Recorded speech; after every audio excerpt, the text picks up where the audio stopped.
Hey everyone, if you're running anything from 3Ks right up to 42Ks, I've got 5 exercises for you that I'm going to show you today that will make a massive difference to your speed and hopefully injury prevention as well. I'm here with Lauren today, who's training up for her first 10K, which is super exciting, and she's going to demonstrate these 5 exercises. Let's get into number 1. So exercise number 1, we're going to do single leg squats. And it's a common one, but not a lot of runners do it really well. So I'm going to get Lauren to stand here, just in front here. And what you're going to do is stand on your right leg first, and we're going to drop our weight directly down, just about halfway down and back up. So we call this a single leg squat because you're on a single leg. The heel stays down, and this works the quads, the glutes, and the calf muscle, and the trunk muscles as well, to stabilize over one foot. If we think about running as just a series of one-legged squats bouncing from one to another, then you can see why this is relevant. So let's have a look at Lauren's form here. So go again for me, Lauren, that's great. Heel down, great. So you can have your arms out in front. Let's have a look at the other side, or you can have your hands crossed over your chest. Have a look at that. And Lauren's demonstrating really good form there. What that means is her knee is over her second toe, her hips dropping down nicely. Let's keep going on that side if that's all right. And she's flexing and dropping down through her hip as well. We're also having a look at her trunk to see that there's not too much bending side to side. And again, a little wobble there is normal. We don't want really rigid posture with that. We actually want to be nice and relaxed, nice and controlled. So see if you can relax the breathing a little bit, relax the upper chest. Lovely, that's great. We've also got her wearing flamingo feet toe spaces. That just helps her with her balance, and then it'll help to stabilize her toes and her forefoot. Again, key parts for runners to be really nice and strong. So that's exercise number 1. Aim for 4 sets on each side. Roughly 15 repetitions would be your goal. You might want to start less than that, but that's okay, build up to that. Great, let's get into exercise number 2. So I'm going to give the legs a little bit of a rest. Now I'm going to get you to take a seat over here there, Lauren. This one's a lot easier, but still really, really important. This pink ball we're going to put underneath your foot, just under the meaty part of the arch there. That's perfect. And rolling backwards and forwards, nice and relaxed. Really relax the toes. Great. I'm going to bring that a little bit further back so it's underneath you. Forwards and backwards, just in the middle of the arch. And after, just really relax there so your foot's soft. That's what we're after. So what does this do? This does lots of things that's really helpful for a runner. Number 1, we know that from the research that massaging the underside of your foot immediately improves static balance. So your ability to stand and stay stacked on one foot, really important for runners. Number 2, it mobilizes the foot. So all the little joints in your foot, and there's lots of them, they all get nice and mobile and loose. And with your foot being the connection to the ground, that's of course a key feature that runners need to have, really mobile but strong feet. So let's swap to the other side. And just notice, is there any difference for you side to side? Does one foot feel easier, harder, more sore? I think I've got more control over this foot, which is weird. Yeah. Because I'm right-sided. That looks good. This is a nice simple one, 2 minutes each side. We'll give the legs a nice rest before we get into exercise number 3. Fantastic. Great. Good, thank you. All right, exercise number 3, we're going to work the calves. All right, so this is a calf raise, a double leg calf raise in a bent knee position and back down again. It's normal to see that amount of shaking. That's the muscles just working hard. Good, and back down again. Runners, distance runners use their soleus, the deeper muscle, a lot more than their gastrocnemius, the big power muscle. Sprinters use the gastroc. Keep going up and down there, Lauren. Perfect, good. Whereas distance runners use their soleus a lot. So with a bent knee position, the calf gets a really nice specific workout, and we want to go for high reps with this one. So you're aiming for 3 sets, 20 to 30 repetitions. And again, you may not be able to get that straight up, but you want to work up towards that. Fantastic. Great. How's that feel? Horrible. Good. So Lauren's struggling with that, which is fine. I'm struggling. Good. And we're getting the quads and the glutes getting a workout as well. So make sure you keep breathing with that one.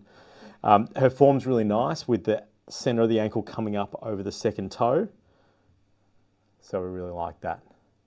Great. Have a break. You can roll that back up. Staying on the calves, this is still part of exercise number 3. I'm going to get you to spin around and you're going to hold on to that ball. All right, now we're going to get Lauren on one leg, single leg calf raise. Okay, and see if you can go up on the ball of your foot there. Great, excellent form, good. What I'm going to get you to do is to come back a fraction further with your foot. So start further back. So now we've got a slight forwards lean. Great, let's get you going up and down. All right, single leg calf raises with the ball for stability, and a slight forwards lean really mimics that very slight angulation of the body forwards that runners need to have really ideal posture. A straight knee tends to work the gastrocs a little bit more. By all means, you can have a slight bend in the knee as well. Yep, that's fine. And then we'll get a little more soleus happening there as well, which again is running specific. Ankle still comes up and over the second toe for good form. And our target here, 3 sets, 15 to 20 reps on each side. Also note if there's a side-to-side difference. If there is, if one side is struggling more than the other, it's perhaps weaker than the other side. That's not uncommon. However, we are aiming for symmetry. So in that case, what I'll get you to do is add an extra set on the side that's a little bit more challenging. Great form. Is one side easier for you than the other? Right side. Yeah, great. Thank you. We'll stop there. That's good. All right, let's move on to exercise number 4. For this one, you're going to need some padding. Don't do this on hard ground because you're going to be kneeling here. These are called Nordic lowers. They're really, really proven for strengthening the hamstrings on the back. Runners need really good hamstrings, but not just strong, they need length in their hamstrings. Best part about this exercise is you get both. You're going to need a partner to hold. If you don't have someone available, I'll get you to kneel down there. Lauren, I'm going to be your partner here. So knees on there. Have you done these before? Mm-hmm. Okay, great. You can hook your feet underneath something really solid. Make sure it's a couch or something that's not going to move because you don't want something to let go while you're lowering forward. So what I'm going to do is hold on really nice and tight here. So I've got you. You're going to keep your whole body straight and you're going to lean forwards from the knees, not too far. That's a good place to start and come back up. Okay, now we're not going far, but that's quite fine at this stage. All right, as far as you can without losing your form. Good, and back up. Just be aware, this works the hamstrings really hard. The first time you do this, you might cramp, and I'd recommend only doing 5 or 6 reps and only 2 or 3 sets, because you often end up very sore in the muscles with this one. How are you going, Laura? Struggling. Yeah, good. Back up. Great. So you can see just a few more reps will be plenty for her for the first go. All right. 1 more rep. Great. So this is the Nordic lower. Good. And back up again. If you can, hands down. Good. So that's not uncommon. You can put your hands down, lowering down. There's lots of variations. You can use a band to help control your trunk to make it a little easier. Of course, when you get really an elite level runner, they will be able to lower all the way down and come back up, which is fairly impressive. I can't do it, but we certainly see our patients that can. So that's exercise number 4, Nordic lowers. Exercise number 5, side planks. And what we're going to do with this one is we'll get you down here, and we'll get you on your right side. Fantastic. That's great. Okay, so I think we'll start with what's called a short lever. So just bend the knees and bring the knees back in line here, hips forward. So we want a nice straight line here.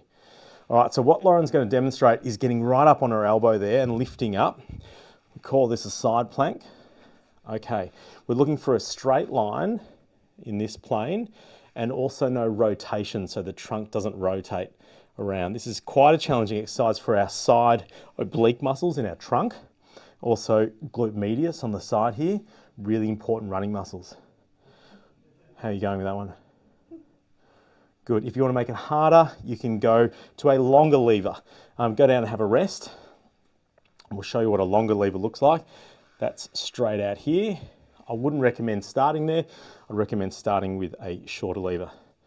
All right, let's get you up and going. Nice. That's much harder. You can see the shaking there, but she's maintaining her alignment really well. Your aim, 30-second holds, 4 sets. All right, let's have a look at the other side. So flip over.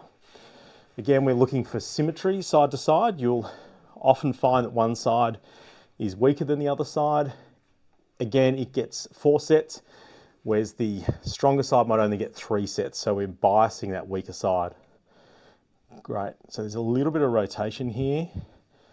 Good. And we really want a little bit straighter through here. So I'll get you to drop back down. Perfect. And knees right in line with your hips.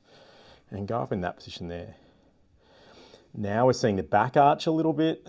So we're just going to tuck that in there. Perfect. This side harder, yeah? Yeah. So you can see Lauren's holding her breath. She can't maintain the control as much. This is the side she needs to work on. And it gets the extra sets to bring it up to more symmetrical alignment. Great. That's fantastic. Have a rest. So if you're wondering why we're working the trunk muscles and what's that got to do with running, well, the upper body, the trunk, needs to stay aligned over the pelvis for ideal running form. When that happens, the forces are balanced well, we're less likely to get injured, and you will find you hold your running form for longer, which will help you with your efficiency and speed as well. We're going to show you a variation on this one as well that works the adductors. So what we'll do is bring this in here.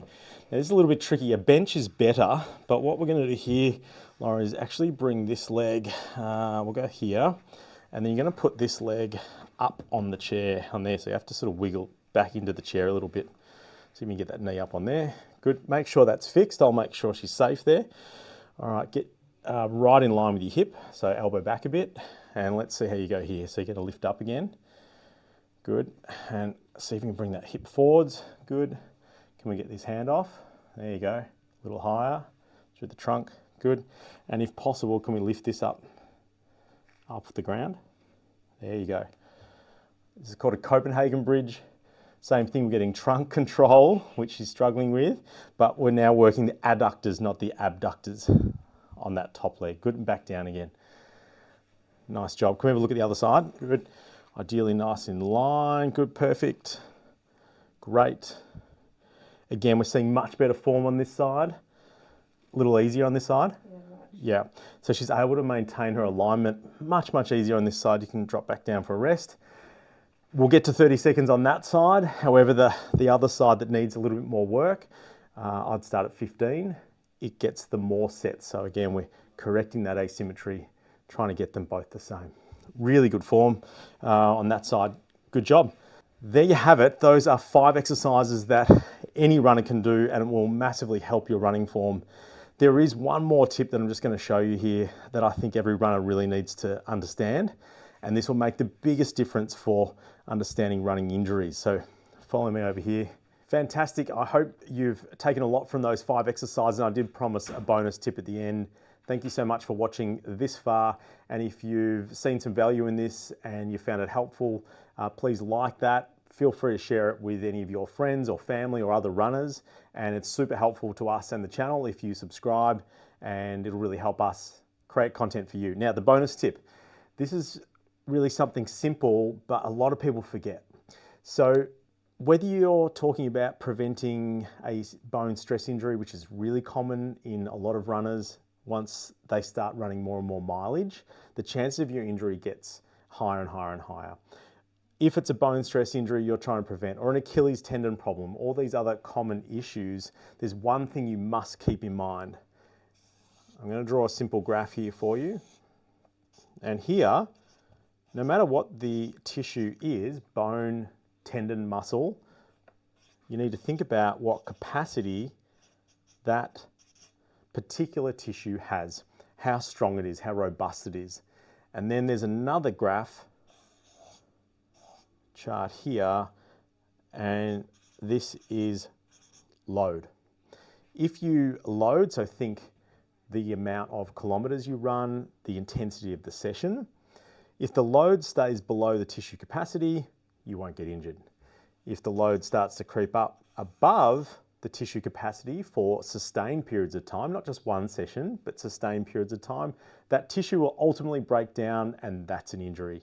Pretty much every distance running injury is an overuse injury, and too many runners are not aware of their tissue capacity versus the load. So we've really only got two choices to make sure we stay injury free. We can either decrease the load, which no runner wants to do. They want to run more, we want to get fitter, we want to get faster, or we increase the tissue capacity so it can handle more load. Manipulating those two variables is the secret to staying injury free. That's what those 5 exercises are designed to do: increase the tissue capacity of the body, and it'll be up to you to manage your load effectively so you stay below the tissue capacity line. We keep you out running injury free and you're enjoying yourself. I hope you found that bonus tip helpful. Once again, thanks for watching this far, and I'll see you in the next video.